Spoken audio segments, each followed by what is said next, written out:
live with Sheikh Alfan Al-Aisri on Let's Connect.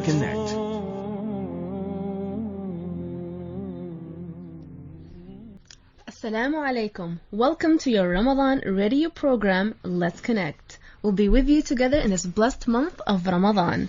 With you is your host, Rima Udia, with the Honorable Sheikh Alfan Al-Aisri, and with the sound engineer, Safiya Al-Habsi. We also welcome you to call live at the number 24602058. That's 24602058. The other number is 24694315, 24694315. Sheikh Alfan, Assalamu alaikum and welcome. Wa alaikum assalam wa barakatuh. Thank you for inviting me yet again. Pleasure to always have you with us, Sheikh Alfan. Sheikh Alfan, yesterday we spoke about connecting with the Quran. Yes. And you've mentioned how it's revealed over a span of 23 years, which is the span of a generation. And it had two eras. The first 13 years of Mecca, which was focused about changing perception, gaining acceptance, and the belief in the one God, the afterlife, and the messengers of the Prophet. And the second era in Medina is when the acts of worship, the commandments were introduced. We also spoke about the miracle of the Quran, where being the author is Allah. The same text has remained, the same intact. And we also spoke about scientific phenomena that were mentioned in the Quran, and only later were they discovered, such as the Big Bang and the expansion of the universe. Yes. To connect to the Quran, it helps us attain righteousness, so we can fix things that we have within ourselves, thankfulness, to have gratitude, and guidance, to be on track. You mentioned to establish reading Quran as a habit, we should choose a time of no distraction, which preferably you said after Fajr in the morning, or after prayers or before bed. So it becomes a system in our lifestyle. To memorize the Quran, you suggested listen to famous reciters so we can get the right pronunciation. To find a teacher to support, and to practice. And on that note, you mentioned for parents to help children connect to the Quran, to share with them beautiful stories from the Quran, and connect them with the qualities in those stories to look up to. MashaAllah, very good summary. Alhamdulillah. We were listening attentively. So Sheikh Alfan, from connecting with the Quran, today we want to talk about connecting in prayer. Whereas we have the 5 obligation prayers during the day. So first of all, Sheikh Alfan, what is the purpose of prayer? Bismillah ar-Rahman ar-Rahim, alhamdulillah, wa salatu wassalamu ala rasulillah wa ala alihi wa sahbihi. Prayer, the word prayer, salah, it is sila, it is connection. Sila bain al-abdi wa rabbi. It is connection between a servant and his master. So in that connection, Muslims have been commanded to pray, and some people call it a prayer, 5 times a day. And in those 5 times a day, this is what happens, the prayer. As we stand before Allah in a mosque or in our prayer mat, first thing is that Allah talks to us. The way He talks to us is through the book, through the Quran, through a recitation that we recite. And in there He's giving instructions, He's giving parables, He's giving commandments to do or not to do, or He's reciting stories, narrating stories of what has happened. Whatever it is, it's a message for us. And the only thing we do during prayer is we praise Almighty Allah. We say Subhana Rabbiyal A'la, Subhana Rabbiyal Azim. Praise be to my Lord high above, praise be to my Lord the great. We keep on praising Allah as He talks to us. And then when we finish the prayer, as it is, and we say Assalamu alaikum wa rahmatullah, peace be upon you, that is when we begin supplication. That is when we begin now putting our request forward. So it is a communication between us and Allah. Allah tells us what to do, and then at the end we seek from Allah what we need. Whether it is support that we need, whether it is forgiveness, whether it is benevolence, whether it is mercy, whether it is healing, whether it is guidance, whatever it is, then we put forward our request to Almighty Allah. And in that connection, those moments have to be moments of solemnity, where one is totally disengaged from the outer world and engages totally with Almighty Allah through the inner self. And it is called khushu'. And in that khushu', if one can live that moment truly, and feel that he or she is truly connected to the master of this universe, to the supreme being, and all questions are going to be answered, all requests are going to be provided. And if one can feel that moment and believe in it, then that person is emancipated, that person becomes freed, and that person truly feels that he or she is connected to the ultimate Almighty Allah. And in that approach, that's why Muslims, the division of these 5 prayers is to allow a person to truly feel that whenever they go during their lives, they will always need guidance. So priority number 1 in prayers is to ensure we remain on the right path. We remain, we uphold to our values and principles and standards. That is the main thing. Because as human beings, typically we are fallible and we tend to be distracted. We can be tempted, as weak as we are as human beings. Or sometimes we can lose the plot, activating negative emotions of anger, of resentment, of even to an extent of being unjust towards others. So coming back 5 times a day as a checkpoint. Like a compass. Like a compass. It would allow one to come back to the true north and make sure that they remain steadfast on the right path. Okay, excellent. So Sheikh Alfan, you've mentioned khushu'. Yes. And this is an area where many would find a challenge in it, how to have focus in prayer, because in the reality of daily life, prayer sometimes becomes an opportunity to think of other things, worldly distractions. Yes. So how can we get into that khushu' focus? To get through khushu', to that solemnity in prayer, we have to do that through our mind in order to access our soul. And a lot of people, unfortunately, have not mastered the art of controlling their mind. Okay. And the reason behind it is our mind is a super fast computer. It thinks a lot. It opens a file every 6 seconds. So one thing that people have to learn before they go and pray is to learn to slow the mind down. If you cannot slow the mind down, then your mind is going to be even more active at the time of quietness. It will open more files. So the first thing people have to do is that's why between the call to prayer and the time the prayer is offered, we have 20 minutes. Those 20 minutes are meant to be moments of preparation. Just like the way people compose themselves before they go to a meeting or before they do a particular presentation, same thing they have to begin to do when they go to a prayer. So they go through the ablution, which is washing the body. And in that process of washing, then one begins to relax the body, relax the mind. How to relax the mind? Once you finish washing and you go there, the first thing is to take a deep breath, cut off all distractions. As you take deep breaths and you breathe slowly and you breathe and you sit quietly. And then you begin to have one thing in mind only. I'm about to connect. I'm about to connect. Now when I connect, 2 questions I ask myself. What Allah is going to tell me, and what am I going to request from Allah? Because it's a 2-way communication. So I anticipate Allah is going to give me messages today. So when I pray in a congregational prayer, the Imam who is leading a prayer will recite a few verses. Whatever verses he's recited, those are my messages for that moment. There is a message in it. There is a message in those verses. I listen tentatively and I try to link it to my life, and I say, how can I transform those learnings or those lessons or those verses into my practical life? It could be already an answer to something that is bothering me. It could be an answer to something that I've been thinking about. It could be an answer to a problem that has been lingering about, either to myself, with me, or with my relatives, with my friends, or at work. So an answer will come there, a message. Now when I take that message then, and then at the end of the prayer, when I finish the prayer, that is my time to supplicate, to ask Allah. What do I want to ask Allah today? And it is always good, because the prayer tends to get repeated and becomes a routine. It's always good for every prayer to select a topic that I want to do to present to Almighty Allah. So it could be today, in my morning prayer, I'm going to focus about health. And in my health, a particular part of my health. Mental health, physical health, emotional health, one particular. Another prayer, it could be that I'm going to dedicate it to my parents. I'm going to dedicate the prayers specifically to my parents, and of course I'm going to add a little bit later.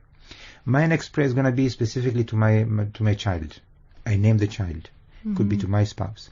It could be that I would like to have insights about a particular topic or skill, or at work I have an issue and I'm confused. I don't know what is the right way to do.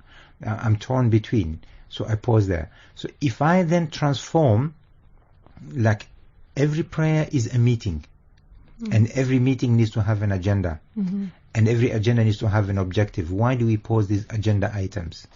Then a prayer becomes meaningful. But if you just go there to repeat the routine, then eventually the routine becomes empty. And as it becomes empty, it just becomes an empty ritual, just movements of the body.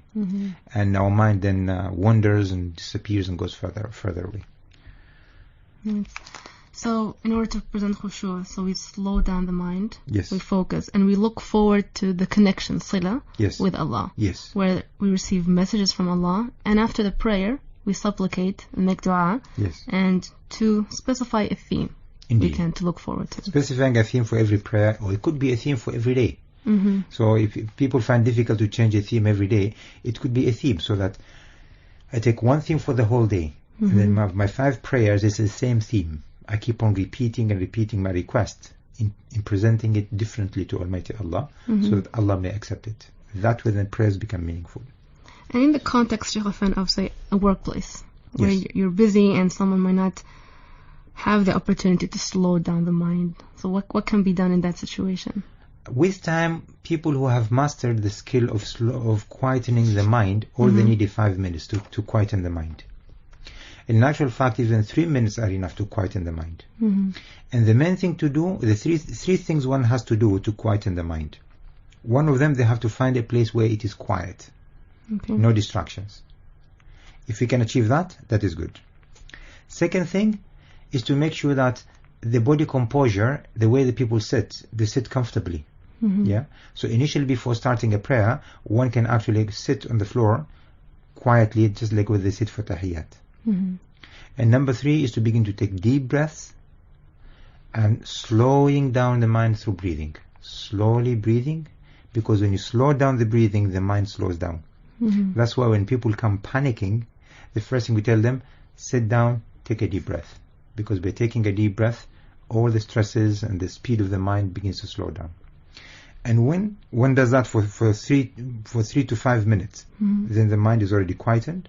Then they begin to only bring one file forth. And that file is about the subject or the topic that I'm about to present to Almighty Allah today. Beautiful. So it's, like you mentioned, it takes practice, but we would strengthen that ability in ourselves. And practice make perfect. Excellent. Just like the way we practice for the body muscles, the mind muscles also need practice. Excellent. Reminder, listeners, the number to call in, we're live in the air right now. It's 24602058. That's 24602058. And the other number is 24694315. That's 24694315. We'll take a quick break and we'll be back.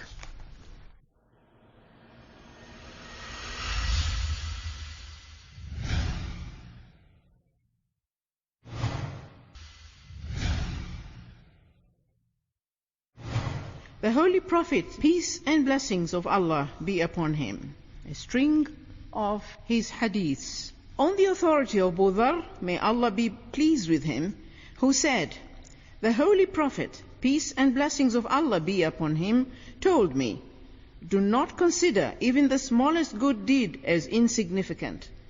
Even meeting your brother with a cheerful face is a good deed. I love you, Allah.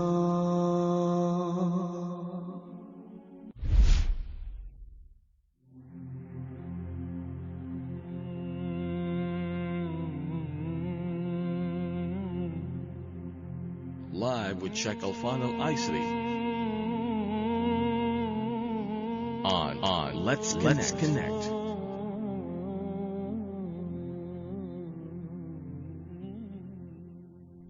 Welcome back to your Ramadan radio program, Let's Connect.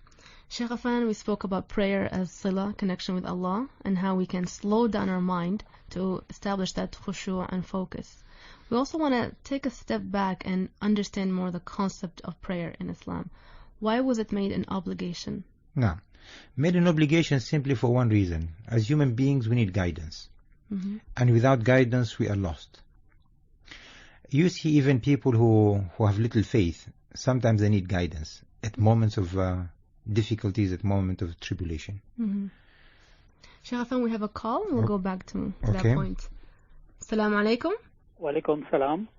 Welcome. What's your good name? My name is Sunil. Sunil. Yeah, Wel- Ramadan Mubarak to Sheikh Al-Fani. Ramadan Mubarak. to you. Ramadan Mubarak. I have a question. Go Yes. ahead. This is about performance and appraisals for in company. Yes. Mm-hmm. I just need your guidance on this. Even after putting in maximum efforts and sitting late and going on holidays to give the timely delivery of jobs, still you don't get a good appraisal in the company, and your efforts are not recognized and leave aside rewarded. You get a bad appraisal, which is not true because you have put in the efforts. So how do you deal with such a situation? Okay, good question, Sunil. Yeah, thank you. Yeah, listen to us. We'll give you an answer, inshallah. Thank you, Sunil. Thank Thank- you. So, Sheikh Afan, we'll go back to the obligation prayer. Okay. And then we'll touch on that. We'll come back point. to Sunil about performance and Yes. people not being fairly rewarded Yes. for the performance that they do. Yes. Okay. Now, with that prayer, the reason we need prayer is because we need direction. We need guidance. We need support. We need assurance that someone is connecting with us. Okay? We have another call. Okay. Oh, so we have another call. Okay, go ahead. Assalamu alaikum. Walaikum salam wa rahmatullahi wa barakatuhu. I am Mazhar Mahmood with you. Hello, Mazhar. Nice to hear you Hello, again. Mazhar.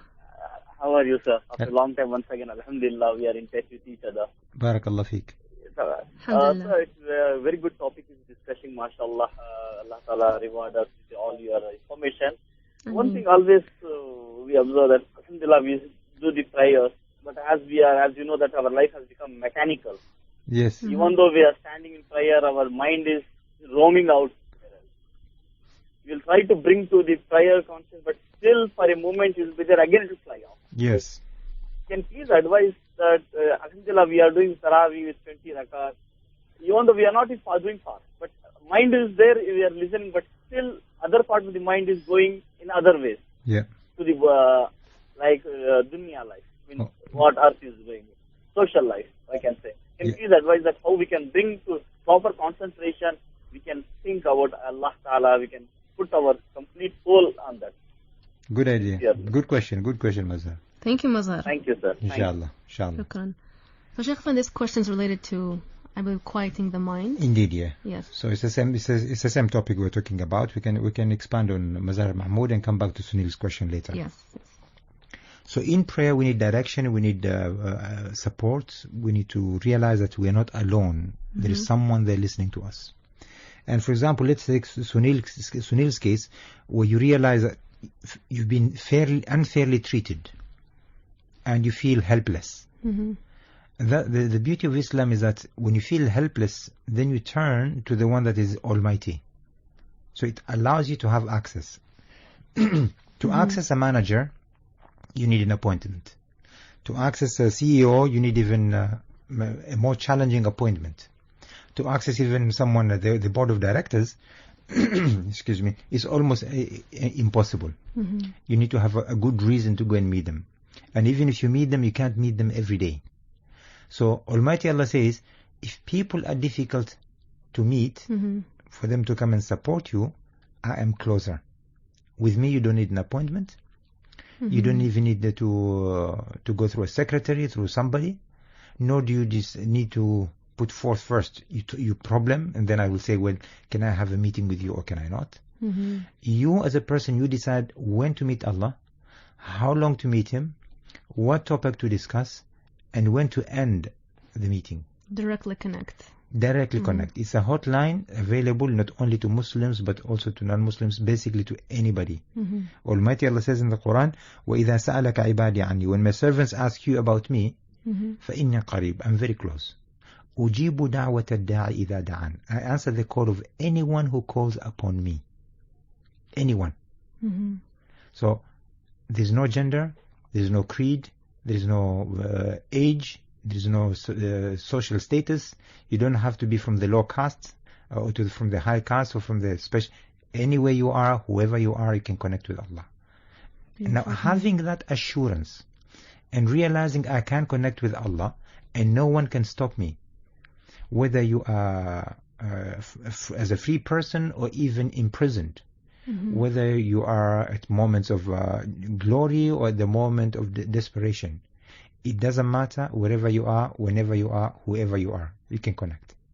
So having those 5 daily prayers is basically, it's like a retreat where one can retreat from the life problems, life issues, just to go and have only 5 to 10 minutes to themselves. Each prayer is no longer than 5 to 10 minutes, the 5 daily prayers. So knowing that I have time to myself is absolutely crucial to my success, is absolutely crucial to my emotional health, to my mental health, to my physical health, and to my spiritual health. And in actual fact, organizations now realize, a lot of organizations realize, people who have shorter breaks in between work to themselves to quieten the mind, they become more productive. They become more creative. They become more, they achieve more than those who don't take breaks, because the mind needs that. Yes. Now, taking a break with a purpose is also more powerful. Now you're taking a break with a purpose. It is more powerful. So that's why we have the 5 daily prayers. The first one is before sunrise by an hour and a half. That is when people wake up. They say, now I have a full day ahead of me. Oh Allah, I need your guidance. I need your support to make my day a success. So that is the first prayer. At the same token is about thanking Allah that He gave you another chance to live for another day. So now that you are healthy, you woke up. The Prophet of Islam said, "Man asbaha mu'afan fi jasadi," whoever wakes up in the morning and they are healthy in their body, aminan fi sirbi, and they have security and stability in their community, عنده قوت يومي, and they have has a provision for the day. فكأنما حيزت الدنيا له بحذافيرها. It's as if that person is so wealthy that has got the possession of the whole earth and what's in it. And that is the starting point. And then the mid-prayer comes at the midday. So that midday, just immediately after the 12 o'clock, after midday, that is the second prayer. Between the morning prayer and the midday, one has gone to work, has met people, has tried to get some work done. During that time, other things went well, or things that went semi-well, or they went terribly wrong.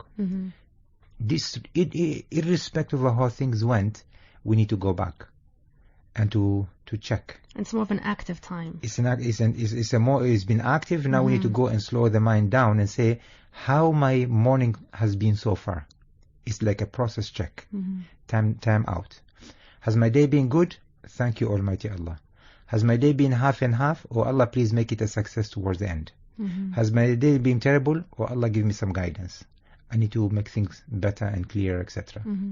And then you get the mid-afternoon. That is when people finish work. Now your day has been over. What have you achieved on that day at work? With people, interacting with people. It's another check. So it's just like ticking now, you're ticking things that you have done. Rather than ticking them on paper, you're ticking them with Allah. Because He's been supporting you. Then comes the sunset prayer. Immediately after sunset. Now the daylight is over. You've already had a bit of work. You've already had a bit of social life. How has it been so far? So it's just like keep on saying, how is it going with you so far? How is it going with me so far?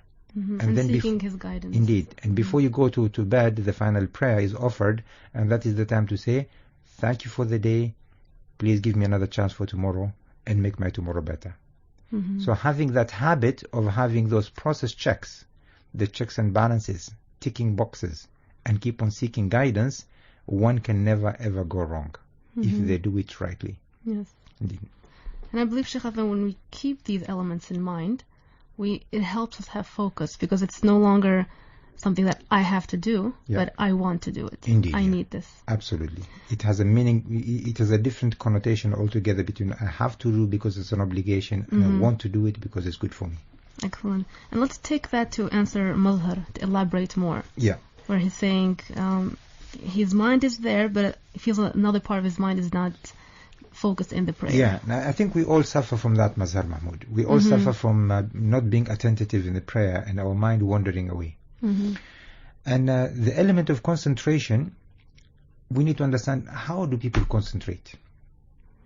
And anybody can concentrate. So the first myth that we need to remove is that some people think they cannot concentrate. In actual fact, anybody can concentrate. So believing that we can achieve that. Not only believing, but we've already experienced concentration. Even children do concentrate. Just watch when people get engrossed in watching a movie. Watch children when they get engrossed in watching cartoon. Yes. They totally concentrate. They live that experience. They disconnect from the outer world. You call their names once, twice, 3 times, they're not with you. True. Adults, when they watch movies as well, and if the movie is something that they're enjoying, they truly connect. And they participate not only in thinking, but also in emotions. So if it happens to be a sad story, people, some of them, you see them cry. If it happens to be full of action, you see them getting the motivation and the energy. They connect deeply. They connect. So the element of concentration, anyone has it and anyone has experienced it. So the question to ask, what is it that make people concentrate when they watch a movie or when they watch a cartoon in children? What is it that make them connect? And the simple answer to that is that their mind and their heart, their thoughts and emotions were present. They lived the present experience. In prayer, connecting with the mind is not enough. To get that khushu', solemnity, emotions have to be engaged. And if you don't have the emotions, then the mind is only, it becomes, you are only engaging at an intellectual level, but it has no impact in you. All decisions are made through emotions. And all anxieties and all the emotions that we have, they're so powerful, they can make you or break you. They can transform you. They can make you or break you through emotions. The mind is only providing information with a decision. But if the heart is not there, it won't happen. It will not become That's powerful. the missing part. That is the missing part. So a lot of people, when they go to pray, they engage the mind, but they do not engage the heart. To engage the heart is to feel that position, to feel. So his eminent, the Mufti of Oman, Sheikh Ahmed Al-Khalili, was asked, how can we have that solemnity, khushu' in a prayer? He said, you have to do 2 things. استحضار المقال واستعظام المقام. استحضار المقال is that you become present and listening and putting meaning to what is being said. Is to understand what is being said, so that you're engaging the mind. واستعظام المقام is to realize the position you're in, standing before Allah, is so gracious, it is so powerful, and it is so humble. At the same time, it is so elevating.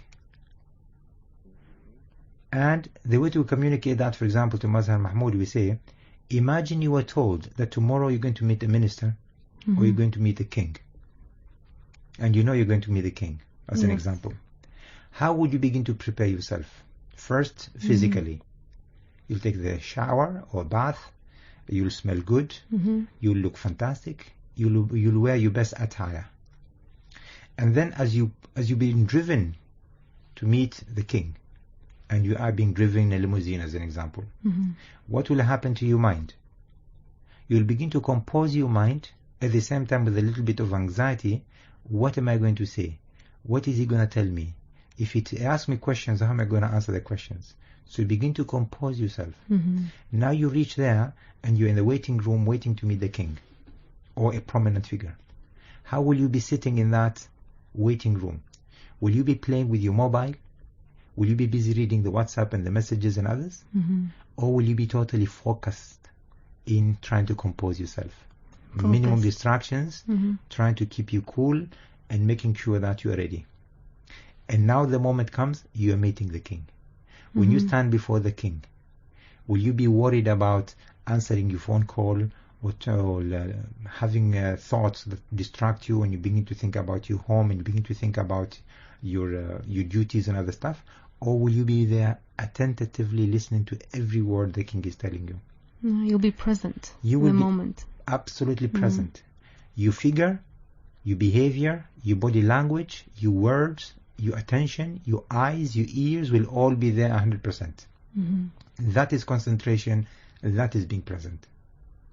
Now, if you can relive that experience of meeting the king every time, when you stand before prayer, realize you're not just standing on a mat, or you're not just standing in an empty hall. You are standing before the King of the Kings. You are standing before the Lord of the world. You are standing before Almighty Allah.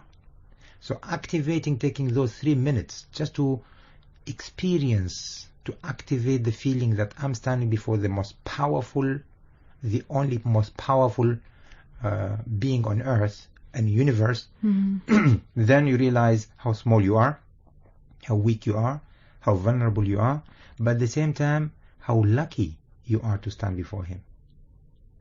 Blessing. So it's a blessing. So you realize, you know what? You're privileged to stand before Allah. So in that privilege that you have, how are you going to capitalize on those few moments that you stand before Allah? So living that moment becomes crucial. And people who have already experienced that, even once, they want to feel that experience time and time again. Because it's so beautiful, so powerful, and every time they say, you know what, I want to experience this, I want to repeat this experience. And the more they repeat that experience, the better they become at it.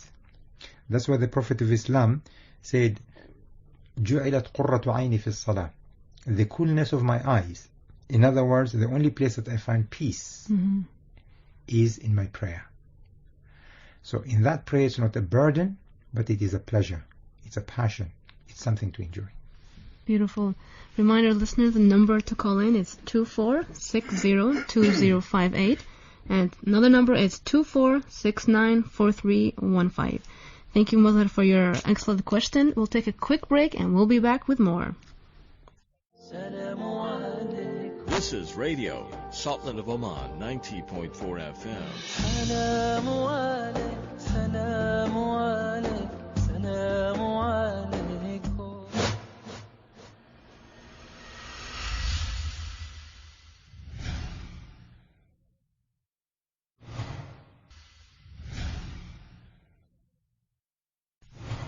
On the authority of Jabir, may Allah be pleased with him, who said, the manager of Allah, peace and blessings of Allah be upon him, said, every good deed is a charity. Bukhari and Muslim. I love you, Allah.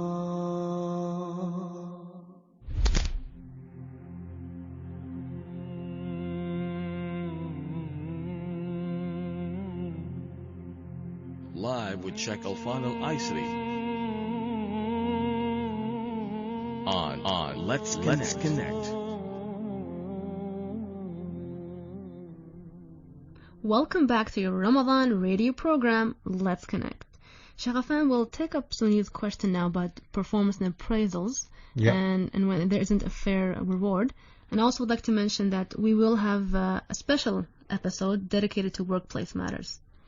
Yeah, well, Sunil's question was if one performs well at work, and they plan well and they fulfill their duties, yet at the time of reward, and they are unfairly rewarded. They are not recognized for their efforts. This is a fact of life, unfortunately, at many places. So my suggestion is very simple. When you try to fulfill your duty, always try to focus on 3 things. In other words, be a bit selfish and do something for yourself. Anyone who is employed, irrespective of where they are and how they are, my suggestion, you are there for only 3 reasons. Reason number 1, you are there to develop yourself, to improve yourself, for you to grow in your experience, in your knowledge, in your skills. So always be selfish to find opportunities for that continuous learning. Okay. You're going to learn different ways.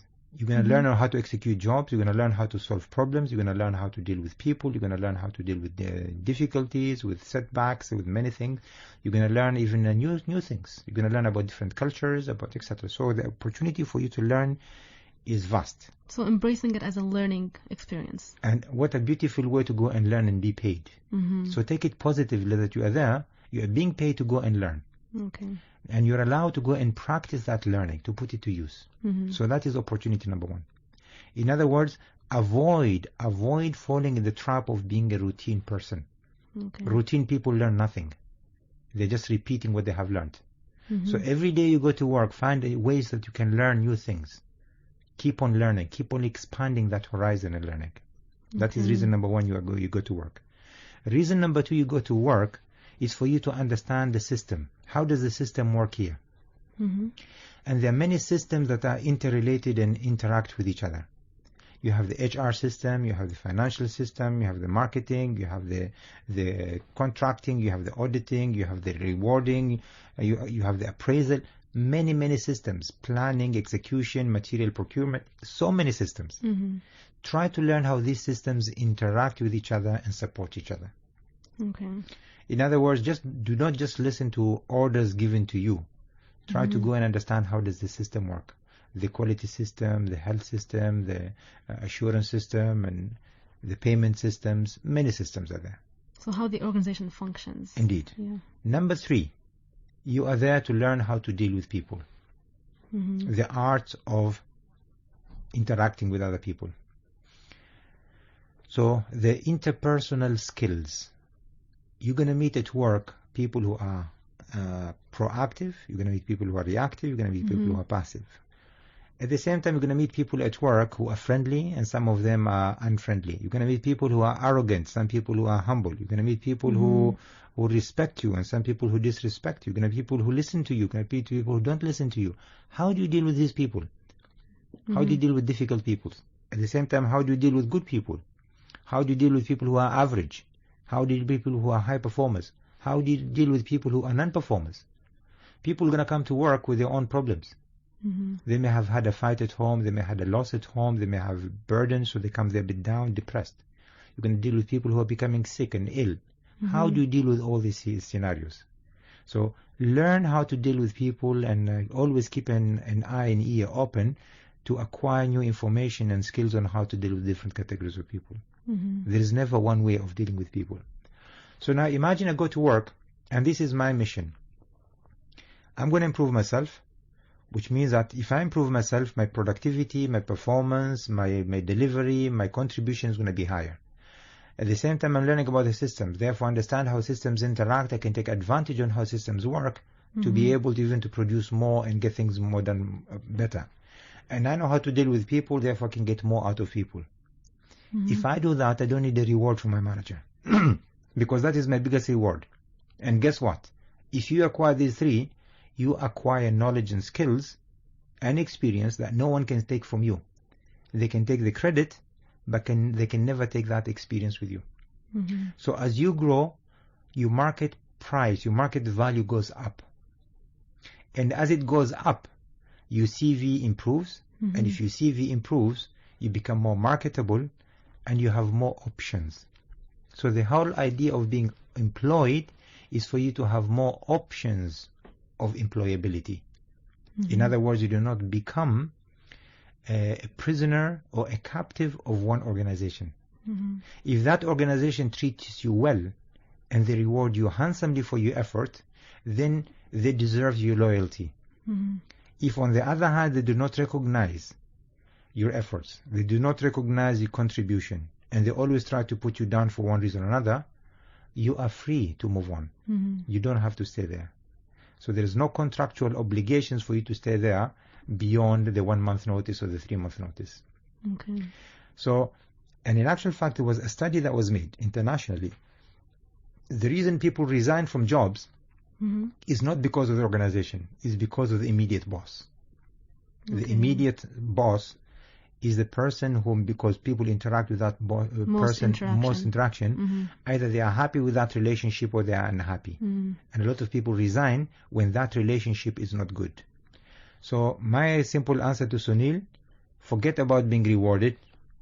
If you focus on these three and your market value goes up because of your skills and knowledge and other things, then you have more options. Try to find ways to convince the management, your boss or the management in total, that you are worth more than what you've been given by seeking more responsibilities.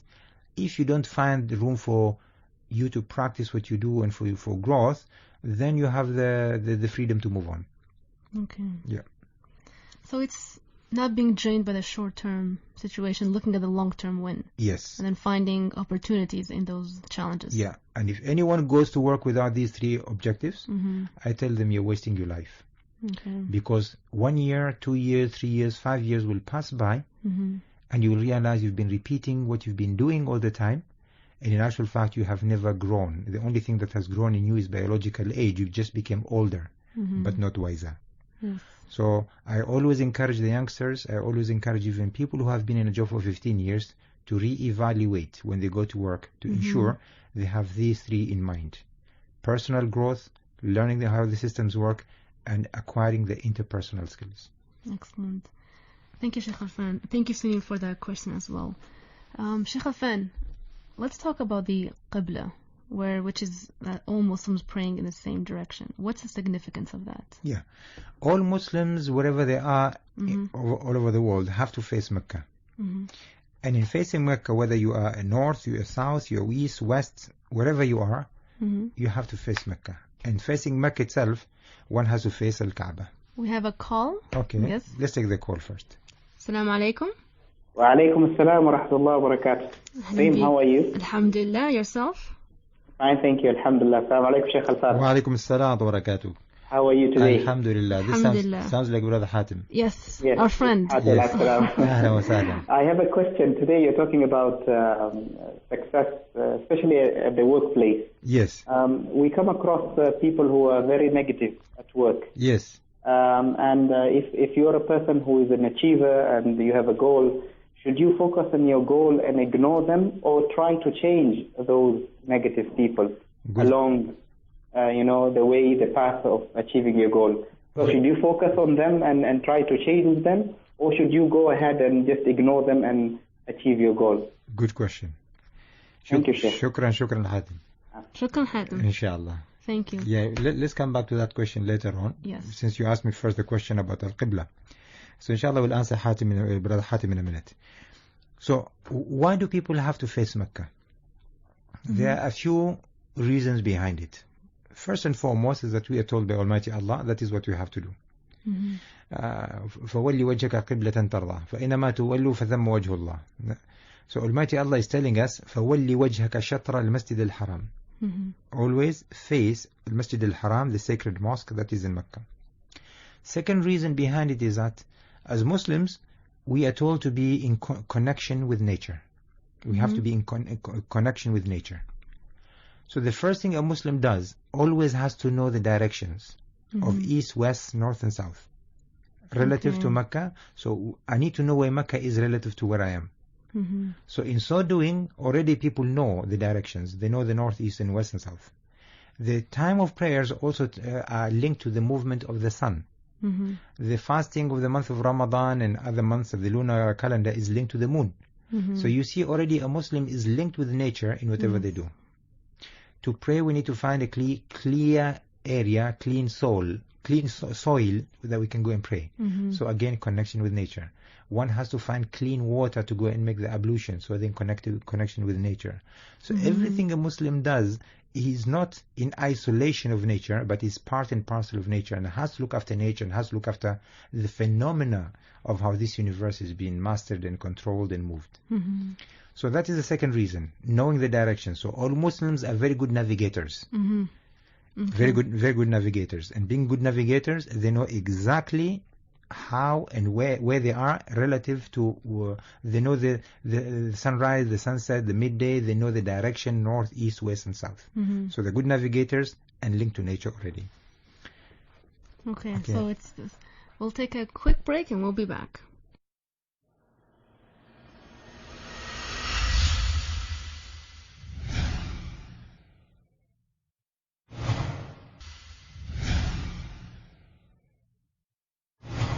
On the authority of Jabir, may Allah be pleased with him, who said, "The Messenger of Allah, peace and blessings of Allah be upon him, said, if a Muslim plants a tree, then whatever is eaten from it by the birds and animals is a charity on his part, and whatever is stolen or lost is also charity."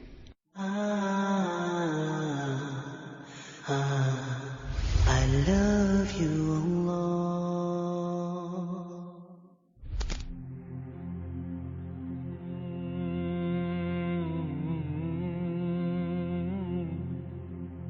Live with Sheikh Alfan Al-Aisri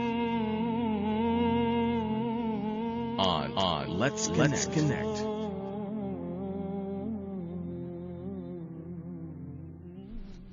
Welcome back to your Ramadan radio program, Let's Connect. Sheikh Alfan, before the break, we were talking about the significance of the Qibla, how we're all connected to face Mecca, and it also keeps us connected to nature, knowing the direction, east, west, north, south, according to where we are. Yes.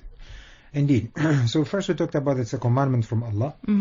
Two, that we get to know the directions. We become good navigators. Day and night, we know exactly where Mecca is, so we don't get lost.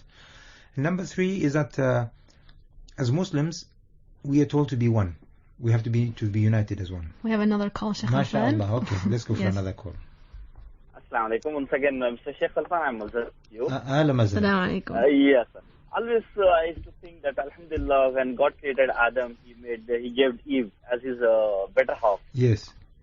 Okay, when on this earth Allah Ta'ala made us our better half so that we love each other with grace. That's God gift. Yes. But how about friends? That in friends also God has given anything that we have got any kind of bond. We don't see when making friends any kind of caste, religion, color, nothing. Yes. We become so close to each other. We used to share so many things on trust. How it is getting bonds, like on our genes, or what makes us so that the two people get so soundful? Okay.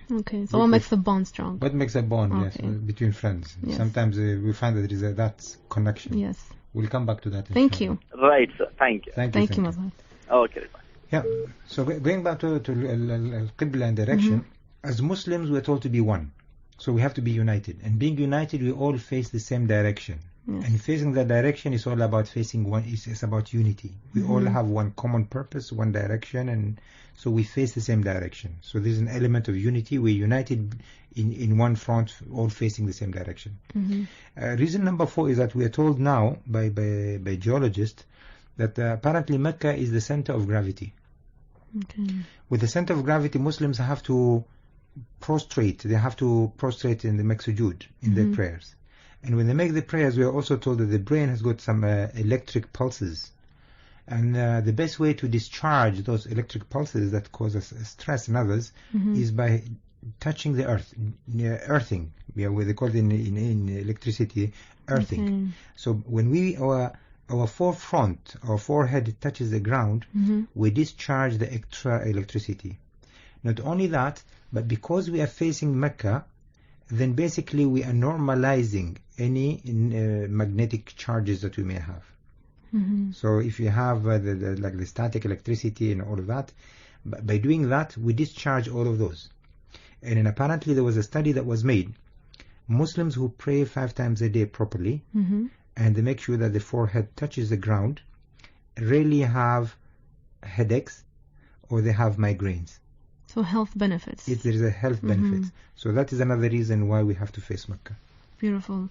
Now, Sheikh, we'll go to Hatim's question, where he says, when we face challenges in the workplace, should we focus on our goal and ignore them, or try to change those people? With negative people, if you have negative people at work, first you need to go and try and win them, because they could be a resource. They could be allies. The reason that the negative, probably they've got a misconception or misunderstanding. They have not understood what you're trying to do. So you need to move from the point of view to viewing the point. In other words, from what you see to what they see. And there's a beautiful statement that says, we do not see things as they are, we see things as we are. In other words, two people can look at the same thing and they see different things. For example, a classical example, when you talk about a risk, a hazard, two people can see it differently. Youth can see the hazard to be fun, joy, excitement, adventure. Yes. Elders can see this is suicidal. But they see the same thing and they understand it differently. So at work, some people see this as a challenge, others see it as an opportunity. Some see it as a burden, others see people as a pleasure. So different people see it. So the first thing, if you have negative people at work, try to understand why are they being negative. So before wanting to judge or just understand. Indeed, understand. Once you've understood them and you realize that they actually understood it differently, try to share what you understand and see if you can convince them to change their thinking. If they refuse, then respect your differences and then move on with your goals. But give them that benefit of doubt by engaging them in a conversation through advocacy and inquiry. Advocacy and inquiry, basically, you try to advocate your idea, but at the same time you inquire from them what is it that is bothering them, hurting them, or they feel uncomfortable, it's irritating them, or why are they rejecting your idea? And once you have these two, then you can move on.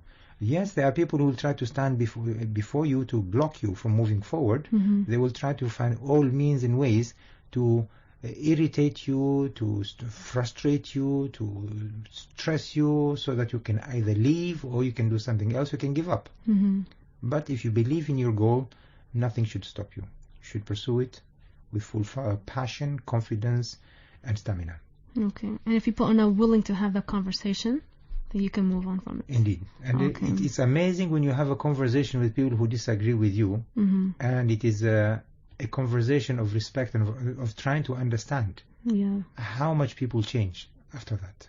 And it's having the intention of having an open conversation. Indeed, yeah. So let's go to Mazhar's question also. So what makes the bond strong between friends? Very simple. We did talk about the verbs previously, and by the way, the B, I think I did say it wrongly. It was not behave, it was meant to be belief. Belief, okay. It is the values, assumptions, beliefs, and expectations. Now, when people share the same values, assumptions, beliefs, and expectations, they connect. Because they subscribe to the same values. That's why you see there's a statement that says, birds of feathers flock together. Yeah, and there's a saying in the Prophet of Islam said, القلوب جنود مجندة الأرواح جنود مجندة ما تآلف منها اعترف وما something else افترق وما تناكر منها اختلف or افترق.